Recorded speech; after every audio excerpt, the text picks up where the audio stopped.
6. Once upon a time, you could count on having a job for life, but these days the work landscape has shifted drastically. While baby boomers sought stability, Gen Z is on the hunt for passion.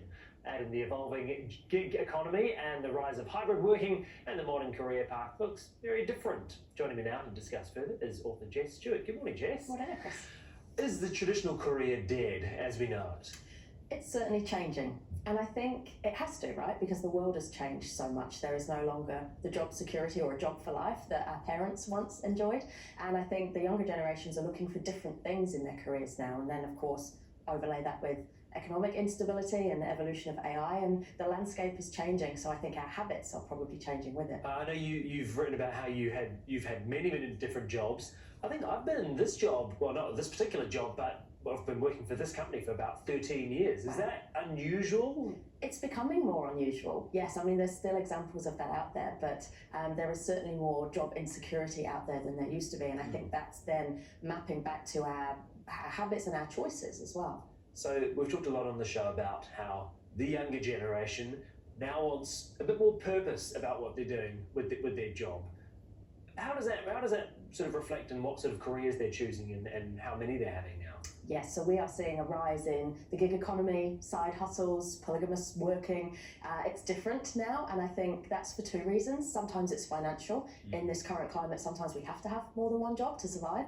And you're right, it's also a flexibility thing or a preference. So seeking jobs that align to our values, that give us a bit more flexibility, that's certainly a trend that we are seeing as well.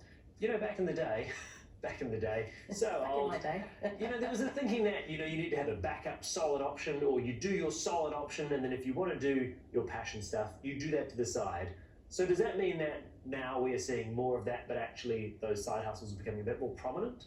That's right, yes. So it provides an extra level of security because our primary job may not be that secure these days. And so that provides that extra level of security, but it also plays to our passions, our curiosity. And I think it's just the nature of how the career landscape has changed as well. The side hustles, gig economies, it's something that is very real out there, and it's a real prospect for our workers. And when you're talking about side hustles, it can be something as simple as doing stuff that is AI sort of adjacent, or using AI, or doing stuff online and content, that kind of thing, right? Yeah, that's a really common example, certainly in a growing space. Another example, I was traveling to the airport the other day and my Uber driver was doing the Uber run before going to their job at the bakery, and I think that's another example. Putting the Airbnb, the sleep out on Airbnb, there are so many different ways to earn money now that I think it's making us more creative and therefore more curious. Do you think if you're not diversifying, it's unwise? I think in this current climate, it's wise to have, like you say, a plan B, a backup. And I think it's wise, often not to rely on just having one form of work or one qualification. I think my advice is always stay curious and be flexible, because the world around us is more uncertain than it used to be. And so we need to prepare for that. I know this has been quite a professional chat, but on a personal level, do you think that there's value in people doing a job that they may not have a super passion for, or they may not love, because actually you do have to pay the bills, you got to pay the mortgage, and it's quite nice to take holidays too, and you got to pay for those things too? 100%, and that's where these gig economy side hustles come in, because we can do that, we can pay the bills, we can have our job, and as well as making a living, we also get to make a life by doing some stuff on the side that supplements our income, gives us more choices, but also plays into some of that passion. I often say purpose over payslips. How many jobs do you reckon you've had in your life? I've probably had more jobs before I was 30 than my parents had in their entire lifetime. And is that changing careers drastically, or is that just sort of jobs that you're waiting for until the next thing came along? Yeah, so I was writing books in the morning for 2 hours before I then went on to do my HR contract in an office in the 9 to 5. So sometimes jobs at the same time, and then of course big career change and pivot as well. But I wouldn't advise too many of them in a lifetime because it can be quite a big deal. Once you've found something, if you found something that you really love and it gives you that stability, do you think then it's important to kind of go all in on that, or do you think actually you should still keep trying to bring those other things in as well?